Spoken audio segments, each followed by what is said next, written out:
إن الحمد لله نحمده ونستعينه ونستغفره ونعوذ بالله من شرور أنفسنا ومن سيئات أعمالنا من يهده الله فلا مضل له ومن يضلل فلا هادي له وأشهد أن لا إله إلا الله وحده لا شريك له وأشهد أن محمدا عبده ورسوله.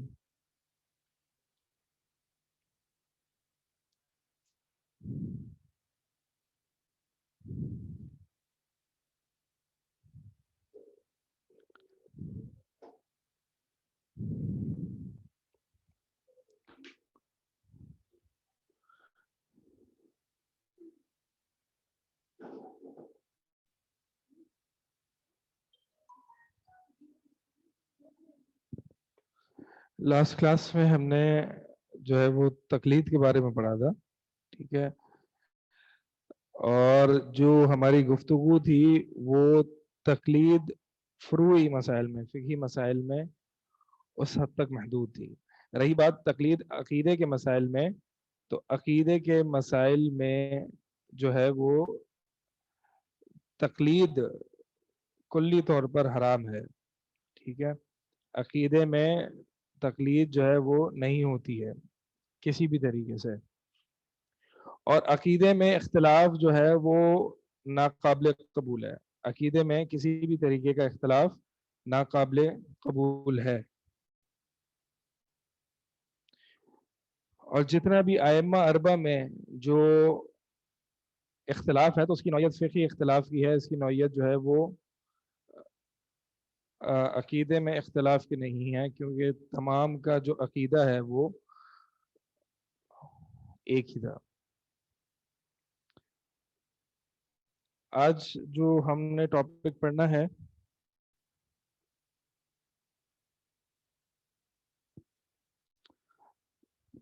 تقدیر. جی ہاں میں نے تقلید کی اقسام بتائی تھی. تقلید کی اقسام، ایک ہے تقلید شخصی جس میں جمود اور تعصب ہوتا ہے. تقلید شخصی یعنی کسی بھی ایک شخص کی ہر قول میں، ہر بات میں، ہر فعل کو حجت اور دلیل سمجھنا. یعنی مثال کے طور پر تقلید شخصی کی مثال ایسی ہے کہ اگر آپ کسی شخص سے کہیں کہ جی آپ نماز کیسے پڑھتے ہیں ذرا ہمیں بتائیں، تو وہ کہے کہ جی مثال کے طور پر امام شافعی نے جو ہے وہ نماز اس طریقے سے پڑھی، تو جس طریقے سے امام شافعی نے پڑھی وہی میرے لیے دلیل ہے. یہ ہے تقلید شخصی. بلکہ ہونا یوں چاہیے کہ جس طرح سے نبی صلی اللہ علیہ وسلم نے پڑھی ہے نماز، اور جو احادیث سے ثابت ہے، ہم ویسے ہی نماز پڑھیں گے. تو حجت اور دلیل جو ہے وہ قرآن اور حدیث ہے، اس کے علاوہ کچھ نہیں ہے. قرآن، حدیث، اجماع اور قیاس، یہ چار حجت ہیں. دلیل یہی ہے، کسی کا قول جو ہے وہ حجت اور دلیل نہیں ہے. آخرت میں ہم سے یہ سوال نہیں ہوگا کہ فلاں امام کی بات کو تم نے کیوں نہیں لیا اور فلاں امام کی بات کو تم نے کیوں چھوڑ دیا. سوال یہ ہوگا کہ اللہ اور اس کے رسول کی کتنی اطاعت کی. صحیح ہے. اور یہ تقلید شخصی ہے جس میں جمود ہوتا ہے، یعنی اس میں جو ہے وہ تعصب ہوتا ہے، اور ایک شخص کی ہر قول میں اس کی تقلید کی جاتی ہے. اس کے برعکس جو تقلید ضرورت کے وقت ہوتی ہے، وہ میں نے بتایا تھا کہ وہ ان اختلافات میں ہوتی ہے جہاں پہ گنجائش ہوتی ہے اختلافات کی. اب رہی بات کہ عقیدے کے جو مسائل ہیں، مثال کے طور پر قبر پر سجدہ کرنا شرک ہے یا توحید ہے. اسی طرح غیر اللہ کو پکارنا شرک ہے یا توحید ہے. کرنے والوں نے اختلاف اس میں بھی کیا ہے اور کہا ہے کہ جی قبر پہ جانا جو ہے وہ توحید ہے، اور بزرگوں سے دعائیں کرنا جو ہے یہ بھی توحید ہے. تو کرنے والوں نے تو یہاں پہ بھی اختلاف کیا ہے، لیکن کیا اس اختلاف کو گنجائش دی جائے گی؟ کیا اس اختلاف کو ٹالریٹ کیا جائے گا؟ نہیں، اس اختلاف کو جو ہے وہ ٹالریٹ نہیں کیا جائے گا، بلکہ کیونکہ اس کے بارے میں تو قرآن حدیث واضح موجود ہیں کہ غیر اللہ کو پکارنا جو ہے وہ شرک ہے. لہٰذا ان طرح کے ان عقیدے کے مسائل میں جو ہے وہ کوئی اختلاف کی کوئی حیثیت نہیں ہے، کیونکہ قرآن اور حدیث عقائد کے باب میں اپنے طور پہ واضح ہیں. یعنی کوئی ایسا نہیں ہے کہ قرآن اور حدیث عقائد میں کوئی ایک سے زیادہ انٹرپریٹیشنز اس میں موجود ہیں. نہیں، جو اس طرح کی باتیں کرتے ہیں وہ متشابہات میں جو ہے وہ پڑھ جاتے ہیں. جیسے کہ سورہ آل عمران میں اللہ تعالیٰ نے بتایا کہ اللہ تعالیٰ نے یہ جو قرآن نازل کیا ہے اس میں سے کچھ جو ہے وہ الکتاب ہے وہ اخر متشابہات.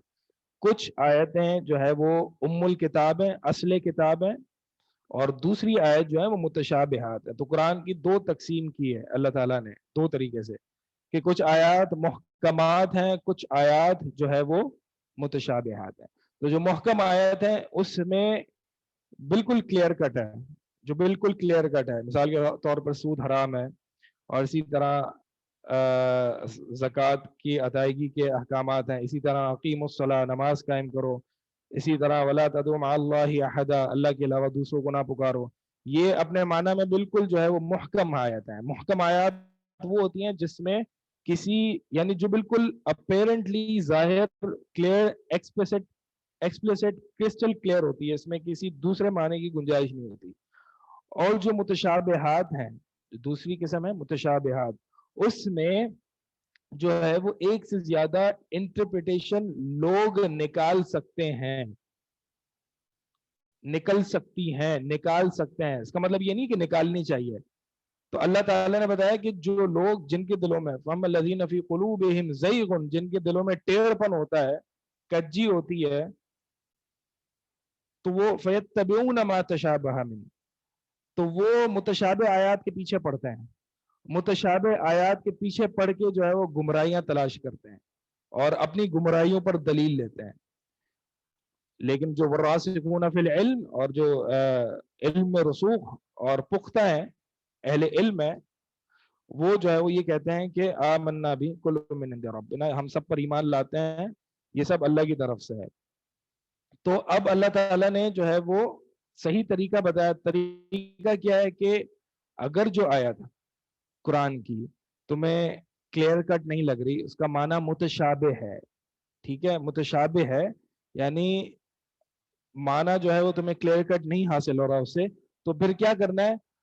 ام الکتاب یعنی محکمات کی طرف لوٹا دینا ہے، محکمات کی طرف لوٹا دینا ہے۔ میں ایک مثال سے بات سمجھاتا ہوں۔ مثال یہ ہے کہ اللہ تعالیٰ نے فرمایا کہ وَهُوَ مَعَكُمْ أَيْنَمَا كُنْتُمْ، اللہ تعالیٰ نے قرآن میں فرمایا کہ وہ تمہارے ساتھ ہے جہاں کہیں بھی تم ہو، وہ تمہارے ساتھ ہے جہاں کہیں بھی تم ہو۔ اب اس میں ایک معنی یہ نکلتا ہے کہ ہمارے ساتھ وہ ہر جگہ فزیکلی موجود ہے، ایک معنی یہ نکل سکتا ہے، اور ایک معنی یہ بھی نکل سکتا ہے کہ نہیں، اللہ تعالیٰ فزیکلی موجود تو نہیں ہے لیکن اپنی سمع اور بس دیکھنے اور علم کے حوالے سے جو ہے وہ ہمارے ساتھ ہے، یہ بھی معنی نکل سکتا ہے۔ تو اب یہ کچھ لوگوں کے نزدیک جو ہے یہ متشابہ ہے کہ اس میں کلیئر کٹ نہیں ہے اللہ تمہارے ساتھ ہے، اس کا کیا مطلب ہے؟ یعنی فزیکلی تمہارے ساتھ ہے یا مطلب اپنے علم اور سننے کے اعتبار سے تمہارے ساتھ ہے؟ یہ اگر متشابہ آیت ہے تو پھر اس کے برعکس جو ہے وہ محکم آیت بھی موجود ہے، اور وہ یہ ہے کہ الرحمن علی العرش استوى، کہ رحمان جو ہے عرش پر مستوی ہے۔ تو یہ اب ہم کیا کریں گے؟ متشابہ آیت کے پیچھے پڑھ کے جو ہے وہ اس میں کجیاں تلاش کریں اور پھر اس سے اپنے باطل عقیدے کو ثابت کریں، یہ طریقہ نہیں ہے۔ یہ طریقہ اللہ تعالیٰ نے بتایا کہ یہ منافقوں کا طریقہ ہے۔ تو صحیح طریقہ کیا ہے جو کہ نبی صلی اللہ علیہ وسلم اور صحابہ کا طریقہ ہے کہ متشابہ آیات کو وہ محکم آیات کی طرف لوٹاتے ہیں۔ اسی لیے ان محکم آیات کو کہا ہن ام الکتاب، یہ ام ہے، ام کہتے ہیں مدر کو، امی کو۔ اب یہ جو امی کیا ہے؟ چونکہ بچوں کی اصل ہے، یعنی جن کی طرف لوٹایا جاتا ہے، تو اسی طرح جو ہے ام الکتاب، یہ محکمات جو ہیں، محکم آیات جو ہیں، یہ ام الکتاب ہیں، یہ اصل کتاب ہے۔ یعنی اگر کہیں مسئلہ آ رہا ہے تمہیں کوئی آیت سمجھنے میں، تو دوسری محکم آیات کی طرف ان کو لوٹاؤ گے تو تمہارا شبہ جو ہے وہ زائل ہو جائے گا۔ لیکن اس کے برعکس منافقین کیا کرتے ہیں؟ وہ ام الکتاب یعنی محکم آیات کی طرف اس کو نہیں لوٹاتے، بلکہ انہی آیات کے پیچھے پڑے رہتے ہیں۔ فَيَتَّبِعُونَ مَا تَشَابَهَ مِنْهُ ابتغاء الفتنۃ وابتغاء تأویلہ، یہ منافقین کیا کرتے ہیں کہ ان متشابہ آیات کے پیچھے پڑ جاتے ہیں فتنے تلاش کرتے ہوئے اور اس کی جو ہے وہ باطل تعویلات تلاش کرتے ہوئے۔ تو دلیل تو ہر کوئی لے آئے گا اپنے باطل عقیدے کی، ہمیں دیکھنا ہوگا کہ کیا وہ معنی جو ہے وہ محکم آیات ہے یا نہیں ہے۔ تو لہٰذا میں بات یہ کر رہا تھا کہ عقائد جو ہیں، عقائد، عقیدہ، ایمان، نبی پر ایمان، ملائکہ پر ایمان، اللہ پر ایمان، اس بارے میں جو عقیدہ ہے، عقیدہ محکم آیات سے ہی ثابت۔ تمام جتنی آیات ہیں اور احادیث ہیں عقائد کے بارے میں محکم ہے، یعنی کوئی دوسرے معنی کی طرف اس کا احتمال ہے ہی نہیں. تو لہٰذا اس میں پھر اختلاف کا ہونا بھی نہیں چاہیے. اب جو اختلاف ڈالتا ہے تو وہ اپنی کجی اور اپنے ٹیڑھپن کی وجہ سے اور متشابہ آیات کے پیچھے لگنے کی وجہ سے اختلافات ڈالتا ہے. دیکھیں اللہ تعالیٰ نے ہمیں بتایا ہے کہ اللہ تعالیٰ جو ہے وہ قرآن کے ذریعے بہت سے لوگوں کو ہدایت بھی دیتا ہے. وَيُضِلُّ بِهِ كَثِيرًا, اور قرآن کے ہی ذریعے سے اللہ تعالیٰ بہت سے لوگوں کو گمراہ بھی کرتا ہے. اللہ تعالیٰ نے قرآن میں فرمایا کہ ہدایت اللہ تعالیٰ قرآن کے ذریعے بہت سے لوگوں کو دیتا ہے, لیکن گمراہ بھی بہت سے لوگوں کو قرآن کے ذریعے کرتا ہے. اور یہ بھی بتا دیا کہ وہ گمراہ کیوں قرآن کے ذریعے ہوتے ہیں, کیونکہ وہ متشابہ آیات کے پیچھے پڑے رہتے ہیں اور اس میں کجیاں تلاش کرتے ہیں, اس میں ٹیڑھپن کرتے ہیں اور الٹی سیدھی جو ہے وہ تعویلات کرتے ہیں. جی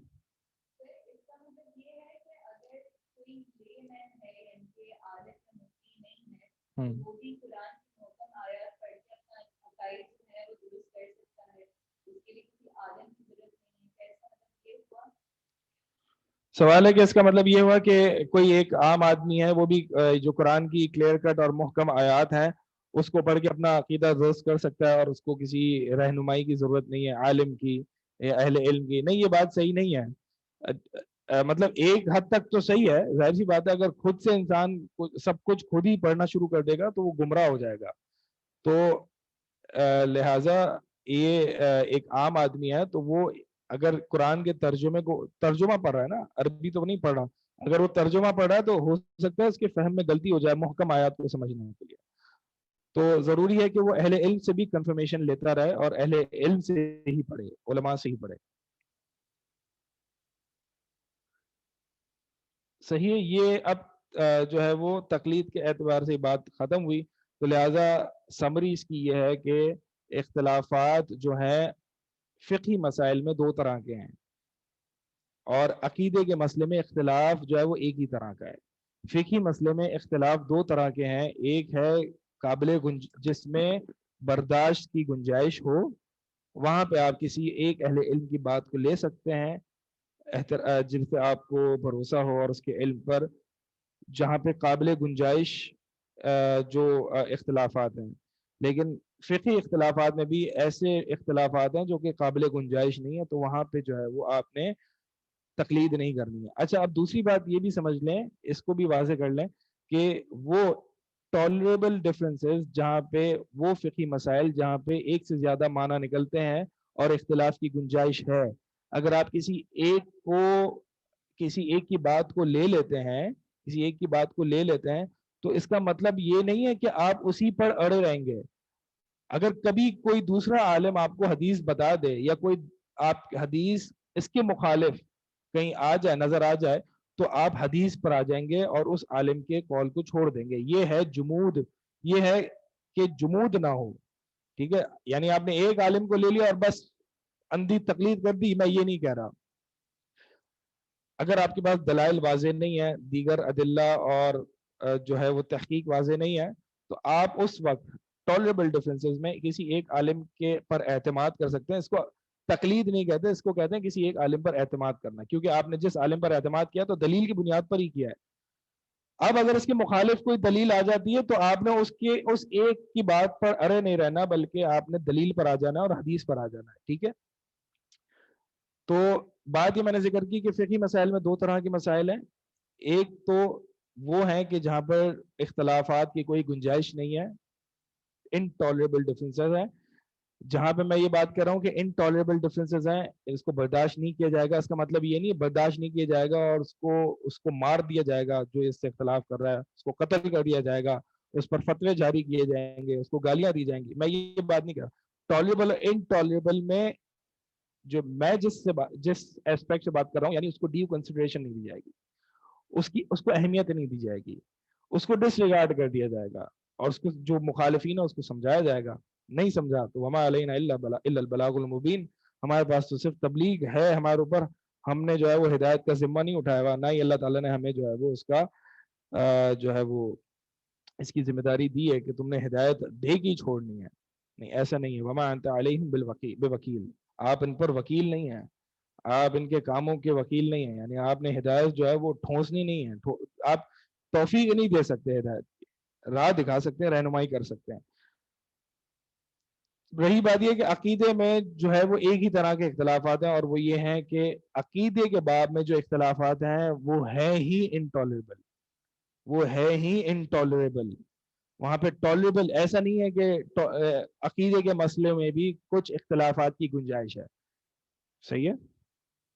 یعنی مثال کے طور پر اگر کوئی یہ کہتا ہے کہ غیر اللہ کے لیے نظر و نیاز کرنا یہ بھی توحید ہے، تو میں یہ جو بات کر رہا ہے میں اس کو اتنی اہمیت نہیں دوں گا اور اس کو ڈس ریگارڈ کروں گا اور اس اختلاف کو کاؤنٹ ہی نہیں کروں گا. یہ اختلاف قابل قبول ہے ہی نہیں.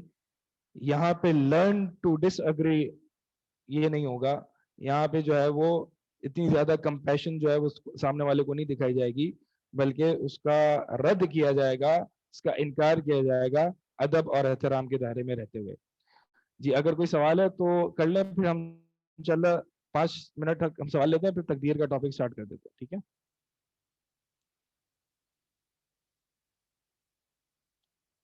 جی، ہاتھ ریز کر لیں جن نے سوال کرنا ہے. السلام علیکم ورحمۃ اللہ. سر ایک بات پوچھنی تھی کہ اگر کوئی حکمت کے پوائنٹ آف ویو سے ایک بات، کیونکہ ظاہر ہے بہت ساری چیزیں ہوتی ہیں کہ ہمیں آواز پتا ہوتا تھوڑی ہے کہ سی یہ آواز کم آ رہی ہے.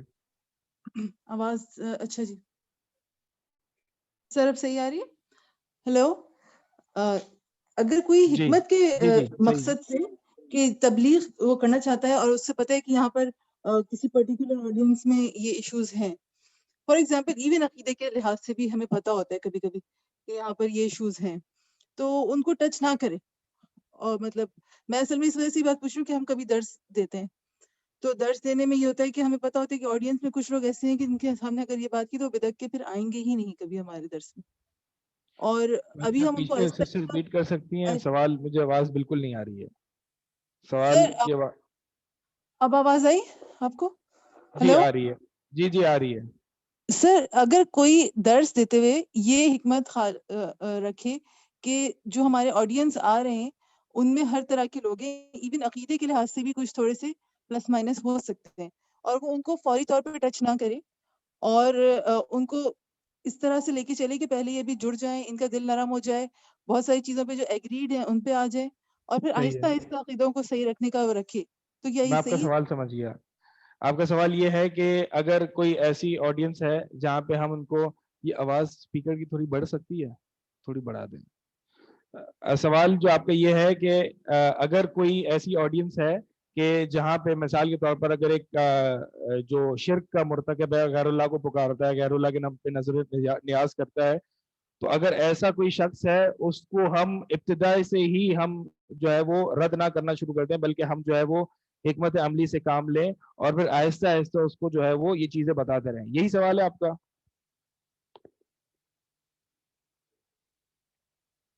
یہی سوال ہے؟ یہی ہے نا؟ ٹھیک ہے، تو ہاں بالکل ایسا کر سکتے ہیں، کوئی مسئلہ نہیں ہے اس میں. لیکن بہرحال آپ نے اس پرائیورٹی جو دینی ہے نا اس کو دینی ہے. ایسا نہیں کہ آپ جو ہے وہ اس کو اخلاق اور میٹنگ. جی اسپیکر کی جی آپ بالکل، میں یہ کہہ رہا تھا کہ آپ کر سکتے ہیں اس طرح، اور یہ حکمت عملی ہے، اس میں کوئی حرج نہیں ہے. لیکن آپ کے ذہن میں یہ پرائیورٹائز کیا ہوا ہو کہ میں نے جو اصل جو لانا ہے اس کا عقیدہ درست کرنا ہے، اس کی توحید درست کرنی ہے، اس کو شرک سے جو ہے وہ فارغ کرنا ہے. صحیح ہے؟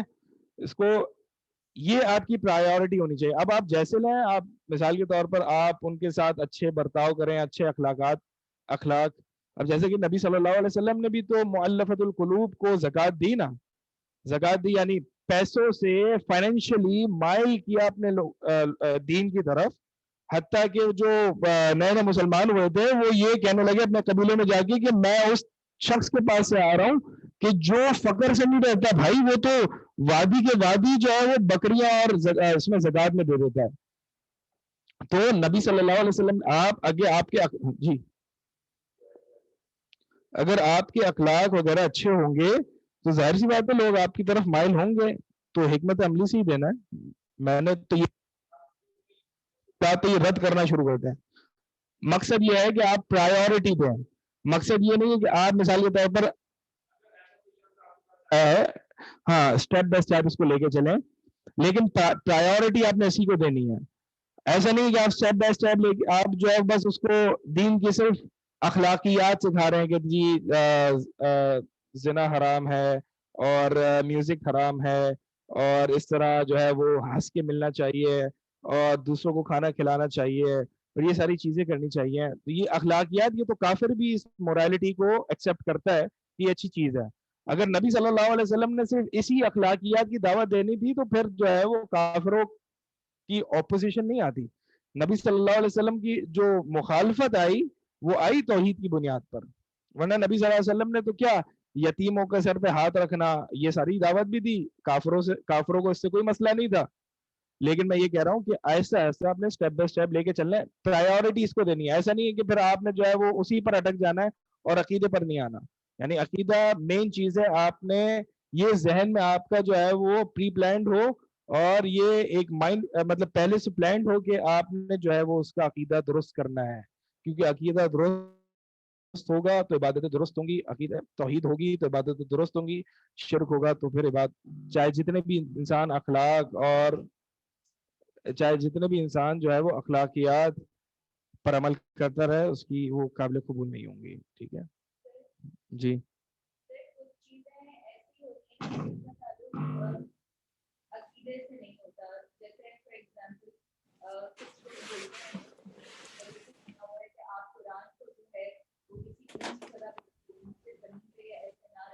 اگر ہم پہلے کے زمانے میں دیکھیں تو پہلے کے اگر ہم آج کے زمانے میں کوئی چیز ہم ایسی کرتے ہیں جس کا اگر کوئی ڈائریکٹلی کوئی حکم نہیں دیا ہوا ہے، لیکن اگر ہم کوئی ایسی چیز کر رہے ہیں جس کا کوئی قباحت نہیں ہے تو اس کے بارے میں اس کا تعلق آپ کہہ رہے ہیں عقیدے سے نہیں ہے. یہ عقیدے سے تعلق نہیں ہے. قرآن کا احترام کرنا عقیدہ ہی ہے. عقیدے سے تعلق تو ہے اس کا، کیوں نہیں ہے.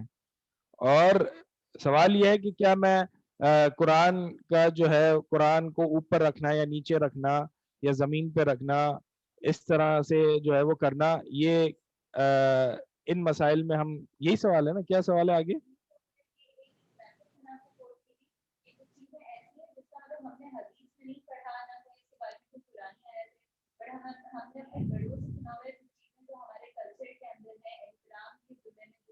ہاں ٹھیک ہے سمجھ گیا.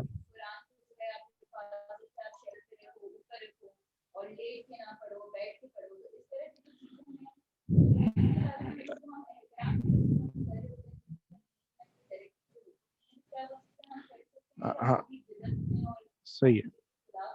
سوال ہے کہ یہ جو ہم نے اپنے بڑوں سے انہیرٹ کیا اور سنا ہے کہ قرآن کو جو ہے وہ فلاں جگہ رکھو اور فلاں جگہ نہیں رکھو اور اس کو شیلف میں رکھا کرو، اور یعنی اس بارے میں تو واضح قرآن اور حدیث موجود نہیں ہے کہ ہم نے جو ہے وہ قرآن کیسے رکھنا ہے وغیرہ. تو اس بارے میں اگر ہم ان کو یعنی بڑوں کی بات نہ بھی مانیں تو کوئی مسئلہ تو نہیں ہے بھائی. کیوں واضح موجود نہیں ہے حکم قرآن کا احترام کرنا؟ تو یہ تو بنیادی ضروریات دین میں سے ہے. یہ تو بالکل ایک بیسک علم ہے دین کا کہ آپ نے قرآن کی عزت کرنی ہے اور قرآن کا احترام کرنا ہے. تبھی تو جو قرآن کو جلاتے ہیں اور قرآن کو زمین پر پچھاڑتے ہیں وہ گستاخی ہے اور وہ مرتد ہو جاتا ہے. جو بندہ قرآن کے ساتھ قرآن کو پھینک دیتا ہے، جلا دیتا ہے، وہ اگر مسلمان ہے تو مرتد ہو جاتا ہے، کافر ہو جاتا ہے، دار اسلام سے خارج ہو جاتا ہے کیونکہ اس نے بے احترامی کی اور گستاخی کی ہے. تو یہ تو بنیادی علم ہے کہ ہم نے جو ہے وہ اب احترام ڈپینڈ کرتا ہے سوسائٹی کو سوسائٹی. مثال کے طور پر ایک سوسائٹی کے نزدیک جو ہے وہ قرآن اگر میں گود میں رکھ کے پڑھ رہا ہوں تو اس کے نزدیک جو ہے وہ اس سوسائٹی کے اس کلچر میں جو ہے وہ اس کو یعنی یہ بے عزتی نہیں ہے قرآن کی. اور کچھ کلچر میں جو ہے وہ قرآن کو اس طریقے سے پاؤں پر رکھ کے یعنی گود میں رکھ کے پڑھنا کچھ کلچرز کے نزدیک جو ہے وہ یہ بے ادبی ہے. ٹھیک ہے. تو اس طرح اگر ایسی بے ادبی ہے جو کہ ریلیٹو ہے، کلچر ٹو کلچر ڈپینڈ کرتی ہے، تو وہاں پہ ہم کلچر کا خیال رکھیں گے. اور اگر مثال کے طور پر اگر ہمارے معاشرے میں اگر اس طرح سے قرآن کو پڑھنا بے ادبی سمجھا جاتا ہے تو پھر ہم نہیں کریں گے کیونکہ ہمارے کلچر میں جو ہے وہ پھر لوگ دیکھیں گے، لوگ سمجھیں گے کہ یار یہ تو قرآن کی بے ادبی کر رہا ہے. ٹھیک ہے. تو یہاں پہ کلچر کا لحاظ بالکل رکھا جائے گا.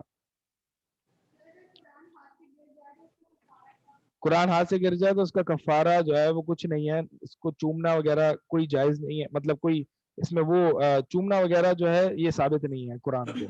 تو بس اس کا کفارہ یہی ہے کہ ایک استغفر اللہ سے معافی مانگ دی جائے. کیونکہ یہ خطا ہوئی ہے جو کہ ایک جان بوجھ کے نہیں کیا ہے. جی السلام علیکم سر. السلام علیکم ورحمۃ اللہ وبرکاتہ. نہیں اس میں کوئی ایسا قرآن حدیث سے ایسا کوئی کفارہ نہیں ہے. جی السلام ٹھیک ہے علیکم سر. سوال کیجیے. توقیر جی آئی جی جی فون. جی مجھے یہ صرف ایک کوشچن یہ کرنا تھا, یہ بہت امپورٹنٹ کوشچن ہے آواز بہت کہ سلو ہے. مجھے یہ کوشچن کرنا تھا کہ یہ امپورٹنٹ کوشچن ہے کافی کہ آپ صلی اللہ علیہ وآلہ وسلم دعوت کو قبول فرما لیا کرتے تھے. سے یہودیوں کی کیا بھی سلام بن مشکم کی جو بیوی تھی, خیبر کے موقع پر اس نے جو زہر آپ صلی اللہ علیہ وسلم کو دے دیا تھا بکری کے مطلب گوشت کے اندر ملا کر. مجھے تو آواز آپ بالکل صلی نہیں اللہ آ علیہ رہی ہے. وسلم ایک سیکنڈ میں اسپیکر کا ساؤنڈ بڑھوا کے آ رہا ہوں. اسپیکر کا ساؤنڈ بالکل نہیں آ رہا, اس کو دیکھ رہا ہوں.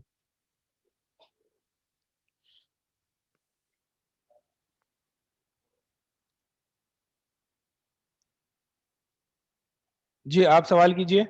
جی مجھے یہ کوشچن کرنا تھا سر کہ آپ صلی اللہ علیہ وآلہ وسلم جو ہے وہ دعوت کو قبول فرماتے تھے, تو یہودیوں کی بھی طرف سے جو دعوت ہوتی تھی ان کو قبول فرماتے تھے. جیسے خیبر کے موقع پر آپ صلی اللہ علیہ وسلم نے سلام بن مشکم کی بیوی نے جو ان کو زہر کھلا دیا تھا, جسے لقمان نے بولا تھا. تو اب مجھے صرف کوشچن یہ کرنا ہے آپ سے ٹھیک ہے کہ کیا جی واپس ریپیٹ کیجئے کوشچن. سوری واپس کوشچن ریپیٹ کیجئے, آواز بند ہو گئی تھی بیچ میں. جی اچھا, مجھے یہ کوشچن کرنا ہے کہ آپ صلی اللہ علیہ وآلہ وسلم جیسے دعوت کو جو بھی دعوت دیتا تھا اس کو قبول فرماتے تھے, تو جیسے یہودی بھی تھے ان کی بھی دعوت کو قبول فرماتے تھے.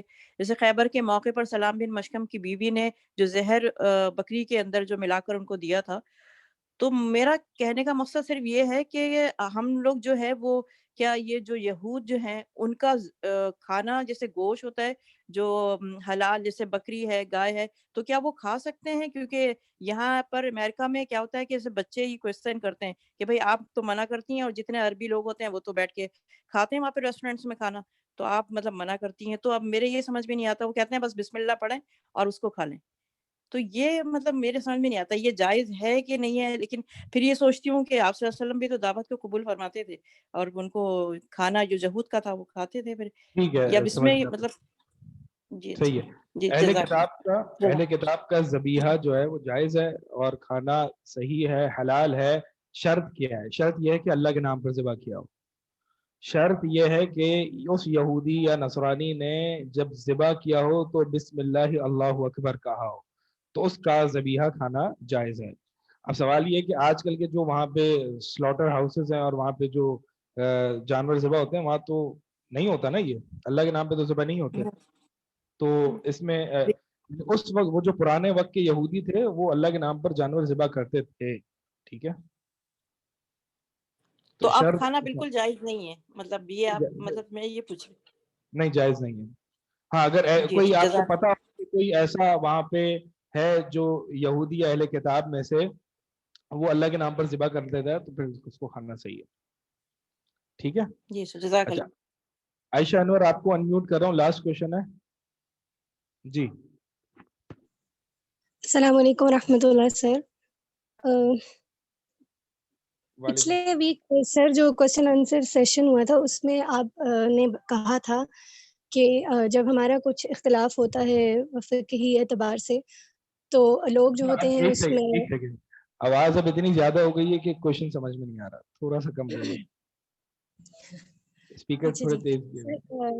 اب ٹھیک ہے جی جی صحیح ہے. جی رک جائیں ابھی. سر پچھلی کلاس میں جو کوشچن آنسر سیشن ہوا تھا اس میں فقہی اعتبار سے جو مسالک کا ہم بتا رہے تھے, آپ بتا رہے تھے کہ اس میں جو ڈفرینسز ہوتے ہیں تو لوگ اس میں اکثر جو ہوتے ہیں آؤٹ آف سیکٹ جو ہوتی ہیں شادیاں نہیں کرتے یا سم تھنگ اس طرح. تو میرا پرسنلی میرا کوشچن کرنے کا سوال یہ ہے کہ میں خود جو ہوں وہ سلفی اس کو فالو کرتی ہوں منہج کو, تو اور میں نے قرآن تجوید کے ساتھ جہاں سے پڑھا وہ دیوبند عالمہ تھیں, تو وہ مجھے رفع الیدین نہیں کرنے دیتی تھیں, اور ایز اے پریکٹسنگ مسلمہ میں پریفر کروں گی پریکٹسنگ لوگوں کو. تو اگر میں یہ پریفر کروں کہ میں آؤٹ آف سیکٹ اگر میں پریفر نہیں کرتی تو اس میں کچھ غلط ہے؟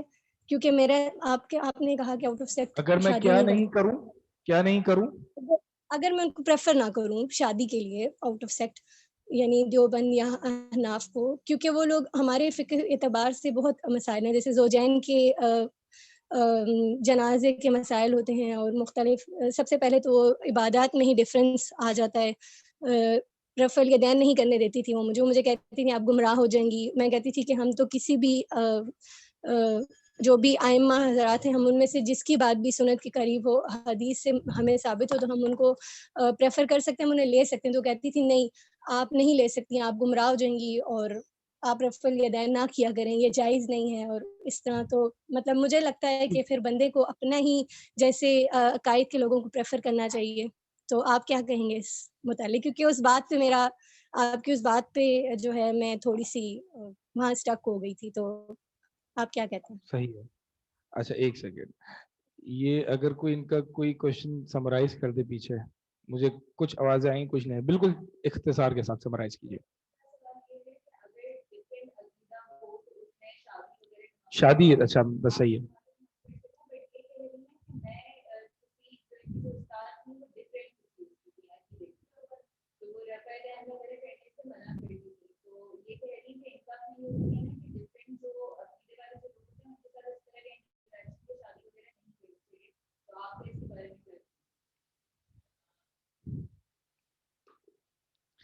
دیکھیں میں نے یہ ایک بات پہلے بنیادی طور پہ یہ سمجھ لیجئے کہ جتنے فرقے بنتے ہیں دیوبندی ہوں، بریلوی ہو، شیعہ ہو، بوری ہوں، اسماعیلی ہو، آغا خانی ہو، قادیانی ہو، سہروردی، جتنے فرقے جو بنتے ہیں وہ بنیادی طور پر عقائد کے اختلاف میں ہوتے ہیں. فقہی اختلاف میں کوئی فرقہ نہیں بنتا. ایسا نہیں ہوتا کہ ایک فرقہ بن گیا کیونکہ وہ جو ہے وہ رفع الیدین نہیں کرتا تھا. نہیں بھائی، فقہی اختلاف تو صحابہ میں بھی ہوتے تھے، فرقے نہیں بنے تھے. فرقے کب بنتے ہیں ہمیشہ یاد رکھنا، جتنے جو فرقے ہمارے ہاں مشہور ہیں ان سب کے عقائد مختلف ہیں. صحیح ہے، عقیدہ مختلف ہے. کسی کا تقدیر کے بارے میں کیا عقیدہ ہے، کسی کا غیر اللہ کو پکارنے کے بارے میں کچھ اور عقیدہ ہے، کسی کا نظر و نیاز کرنے کے بارے میں کچھ اور عقیدہ ہے. کوئی جو ہے وہ صحابہ کو نبی جیسا درجہ دے دیتے ہیں، کوئی جیسے کہ علی رضی اللہ تعالیٰ عنہ کو جو ہے وہ نبی سے بھی اوپر کا درجہ دیا ہوا ہے بعض. تو یہ عقائد کے ڈفرینسز ہیں. تو جتنے فرقے جو بنتے ہیں، اور جو نبی صلی اللہ علیہ وسلم نے فرمایا کہ میری امت 73 فرقوں میں تقسیم ہو جائے گی، تو وہ جو فرقے ہیں وہ یعنی عقائد کے فرقے، عقیدے میں تقسیم ہو جائے گی. یہ نہیں ہے کہ ایک جو ہے وہ ہاتھ کھول کے نماز پڑھتا تھا تو دوسرا فرقہ ہاتھ باندھ کے نماز پڑھتا تھا. اس سے فرقے، فقہی اختلافات سے فرقے نہیں بنا کرتے. اب جب بات یہ ہے کہ عقائد کے ڈفرینسز کی وجہ سے فرقے بنتے ہیں، تو کچھ فرقے، ظاہر سی بات ہے یہ پورا اسپیکٹرم ہے، کچھ جو ہیں وہ بہت زیادہ ایکسٹریم ہوتے ہیں، جیسے کہ شیعہ، بوری، قادیانی، آغا خانی بہت ہی ایکسٹریم ہے. تو میں آپ کو کہوں گا ان میں تو بالکل ہی اس طرح کے یعنی شادی وغیرہ کے معاملات نہیں ہونے چاہیے، نہ ہی ان کے پیچھے نمازیں ہونی چاہیے. کچھ ہوتے ہیں جو کہ ایک حد تک کلوز ہوتے ہیں، لیکن بہرحال عقائد میں وہ دوسرے اس پر چل رہے ہیں جو کہ اہل سنہ کے عقائد کے مطابق نہیں ہے. تو یہ کوئی ایسا ہارڈ اینڈ فاسٹ رول نہیں میں آپ کو دے سکتا کہ جو ہے وہ دوسرے سیکٹ سے ہو تو پھر سے کیا معاملہ ہوگا. یہ جو ہے وہ آپ خود ہی اس کو پہچانیں. اور یہ مطلب چونکہ پھر بہت ایک پورا ایک اسپیکٹرم ہے کہ ہر پوائنٹ پہ ایک فرقہ جو ہے وہ لائق کر رہا ہے، تو اس لیے میں کوئی ہارڈ اینڈ فاسٹ ایک رول نہیں دے سکتا. ٹھیک ہے، اب آتے ہیں تقدیر پہ. تقدیر کیا ہے جناب؟ تقدیر جو ہے، تقدیر کے بارے میں آپ کا کیا ماننا ہے؟ میں آپ لوگوں سے پوچھ رہا ہوں کہ بنیادی عقیدہ کیا ہے تقدیر کا آپ لوگوں کا؟ تقدیر ہوتی کیا ہے؟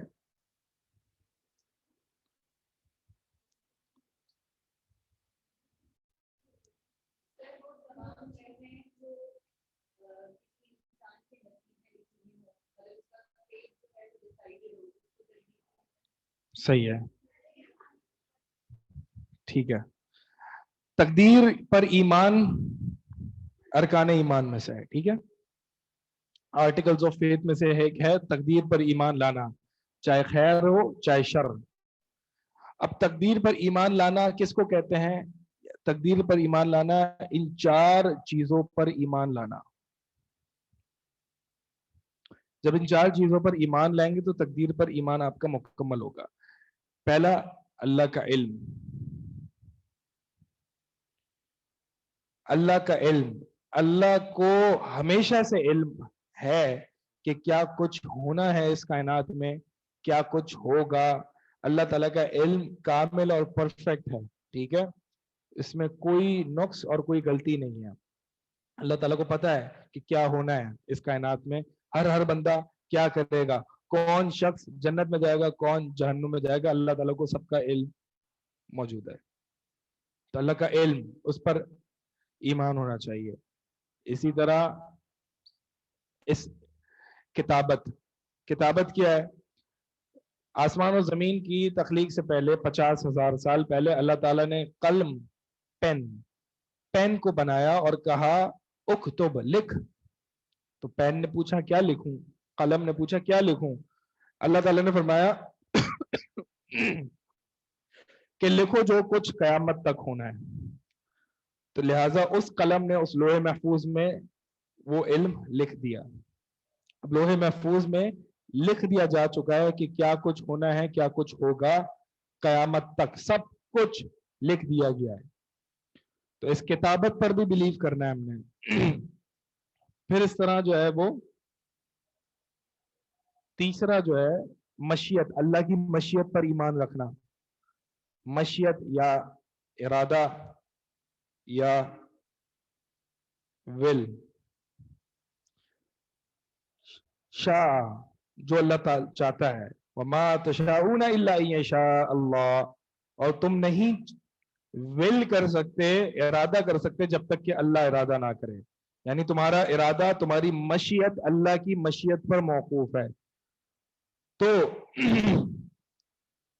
یہ مشیت، ہر چیز اللہ کے ارادے سے ہوتی ہے. جو بھی چیز کائنات میں واقع ہوگی، جو بھی مخلوق پیدا ہوگی، وہ اللہ کے ارادے اور مشیت سے ہی ہوتی ہے. کوئی بھی ایسی ذرہ برابر بھی کوئی پتا بھی نہیں ہلتا مگر اللہ کی مشیت اس میں نہ ہو، ایسا نہیں ہو سکتا. ایک پتا، ایک ذرہ بھی جو ہلتا ہے وہ اللہ کی مشیت سے ہلتا ہے. یہ اللہ تعالیٰ کی کامل سلطنت اور اللہ تعالیٰ کے قہر اور اللہ تعالیٰ کے غلبے کی جو ہے وہ دلیل ہے کہ کوئی چیز دنیا میں نہ ہو سکتی ہے، نہ ہوگی، نہ ہل سکتی ہے، نہ رک سکتی ہے، مگر اس میں اللہ کی مشیت ہوتی ہے، اللہ کا ارادہ ہوگا. اور اللہ تعالیٰ جب ارادہ فرماتا ہے انما یقول کن فیکون، تو وہ کن کہتا ہے اور وہ ہو جاتا ہے. چوتھا جو ہے وہ خلق، یعنی جب اللہ تعالیٰ کی مشیت نافذ ہوگی، ارادہ نافذ ہوگا، وہ کہے گا کن تو وہ ہو جائے گا اور وہ پیدا ہو جائے گا. اور اللہ کے سوا تمام چیزیں، اللہ کے سوا تمام چیزیں مخلوق ہے. اللہ کا عرش، آسمان، ملائکہ، انبیاء، انسان، جانور، چرند پرند، یہ ساری اللہ کی مخلوق ہے اور یہ اللہ کے ارادے سے وجود میں آئی ہیں. اللہ تعالیٰ کا ارادہ کوئی علم سے خالی نہیں ہے. اللہ تعالیٰ کے ارادے جو ہے وہ علم پر مبنی ہے. اللہ کو علم ہے، اللہ کو جو ہے وہ کامل علم ہے. تو لہٰذا اللہ کوئی ایسی ارادہ نہیں کرتا، کوئی رینڈم نہیں ہوتا اللہ کا ارادہ، بلکہ اس کے پیچھے حکمتیں، وزڈم، علم سب ہوتا ہے. صحیح ہے. یہ تقدیر پر جب ان چاروں چیزوں پر ایمان ہوگا تو پھر اللہ کی تقدیر پر ایمان ہوگا.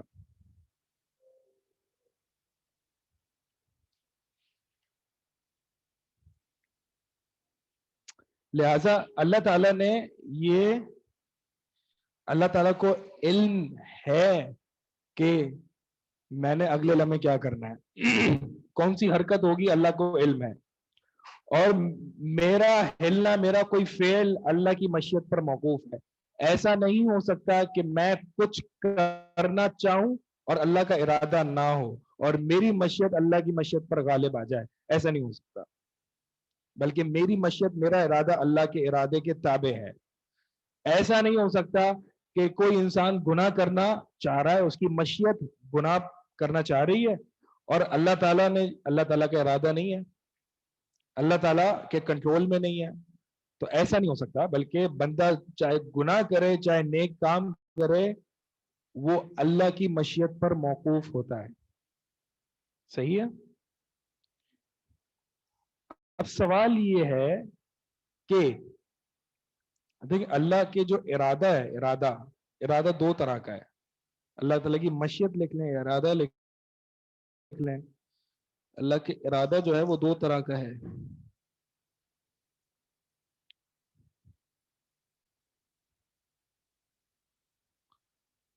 ایک ہے مشیت کونی اور دوسری ہے مشیت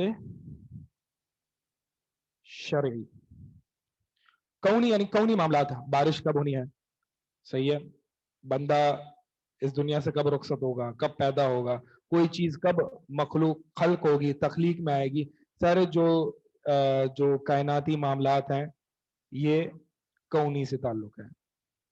اور شرعی یعنی اللہ تعالیٰ نے جو ارادہ کیا ہے، وَقَضَىٰ رَبُّكَ أَلَّا تَعْبُدُوا إِلَّا إِيَّاهُ، اور تمہارے رب نے، اللہ تعالیٰ نے یہ ارادہ فرما دیا ہے، فیصلہ کر دیا ہے کہ اللہ کے سوا کسی کی عبادت نہیں ہوگی. تو یہ ارادہ شرعی ہے. لہذا ارادہ شرعیہ وہ ہے، پورا دین ہے. دین میں اللہ تعالیٰ نے جتنے احکامات اور ارادہ کیا ہے اپنے بندوں سے کہ میرے بندے میرے ساتھ کسی کو شریک نہ کریں، میرے بندے میرے لیے نماز پڑھیں، دعائیں کریں، التجا کریں. یہ سارا اللہ تعالیٰ کا ارادہ شرعیہ یا مشیت شرعی ہے. اور لہٰذا اللہ تعالیٰ کا جو ارادہ شرعیہ ہوگا اس سے اللہ تعالیٰ راضی بھی ہوگا. لیکن جو ارادہ کونی ہوگا ضروری نہیں اللہ تعالیٰ اس سے راضی ہو. صحیح ہے. اللہ تعالیٰ اس ارادے سے ناراض بھی ہو سکتا ہے. اور جو ارادہ کونی ہے ایک اور فرق یہ ہے، وہ نافذ ہو کے رہے گا. نافذ ہو کے رہے گا، کچھ بھی ہو جائے اللہ تعالیٰ نے جب ارادہ فرما دیا تو وہ نافذ ہو کے رہے گا. یعنی عام کونی معاملات کہ فلاں شخص جو ہے فلاں مقام پر فلاں وقت پیدا ہوگا تو وہ ہو کے رہے گی. اللہ کی کونی مشیت نافذ ہو کے رہتی ہے، کوئی اس کو روک نہیں سکتا. لیکن اللہ تعالیٰ کی مشیت شرعی کبھی واقع ہو سکتی ہے، کبھی نہیں ہو سکتی. مثال کے طور پر اللہ تعالیٰ کا یہ فیصلہ اور ارادہ کہ میرے ساتھ کوئی عبادت میں کوئی بھی شریک نہ ہو. کیا ہر بندہ، کیا توحید پوری کائنات میں واقع ہے کہ نہیں ہے؟ نہیں ہے نا. ہر بندہ نماز پڑھ رہا ہے؟ نہیں پڑھ رہا. تو ضروری نہیں ہے کہ اللہ تعالیٰ کی یہ شرعی فیصلہ، شرعی ارادہ جو ہے وہ نافذ ہو. نافذ ہو بھی سکتا ہے، نہیں بھی ہو سکتا. لیکن کونی جو اللہ کا فیصلے ہیں وہ نافذ ہو کے رہیں گے. دوسرا فرق یہ ہے کہ اللہ تعالیٰ کونی مشیت سے ہو سکتا ہے کہ راضی ہو سکتا ہے راضی نہ ہو. لیکن شرعی جو فیصلہ، اللہ تعالیٰ توحید سے ہمیشہ راضی ہوگا، اللہ تعالیٰ نماز پڑھنے والے سے ہمیشہ راضی ہوگا. تو اللہ تعالیٰ کے ارادہ شرعیہ ہے وہ ہمیشہ اس سے اللہ تعالیٰ راضی ہوتا ہے. اب مثال کے طور پر ایک بندہ ارادہ فرماتا ہے، ایک بندہ ارادہ کرتا ہے کہ وہ گناہ کرے. ٹھیک ہے. ایک بندہ ارادہ کرتا ہے کہ وہ گناہ کرے اور پھر وہ گناہ کر لیتا ہے. اب وہ گناہ کا وقوع، گناہ کا واقع ہونا اللہ تعالیٰ کی مشیت شرعی ہے کونی ہے؟ شرعی ہے، کونی ہے نا. اللہ تعالیٰ سے راضی تو نہیں ہے، لیکن اللہ کے ارادے پر ہی. ایسا نہیں ہوا کہ بندے نے گناہ کرنا چاہا اور اللہ نے نہ چاہا اور بندہ جو ہے وہ اللہ تعالیٰ کی کنٹرول سے اور سلطنت سے باہر نکل گیا. نہیں، اللہ اگر ارادہ نہ فرماتا، اللہ کا ارادہ اور مشیت نہ ہوتی تو بندہ گناہ نہیں کر سکتا تھا. لیکن اس کا مطلب یہ نہیں کہ بندے کے پاس اختیار نہیں ہے. یہ ایک الگ موضوع ہے، انشاءاللہ میں اس کو بعد میں آگے آؤں گا اس پہ. ابھی مقصد یہ ہے سمجھانا کہ اللہ کی مشیت دو طرح کی ہے، کونی اور شرعی. اب مثال کے طور پر ایک بندہ ہے، وہ صدقہ دینے کا ارادہ کرتا ہے اور جب صدقہ دیتا ہے تو اب یہ واقع ہو گئی، یہ بندے کا یہ فعل واقع ہو گیا. اب جب بندے کا فعل وجود میں آ گیا تو یہ اللہ کی مشیت کونی تھی یا شرعی تھی؟ کون سی تھی؟ ہاں، شرعی.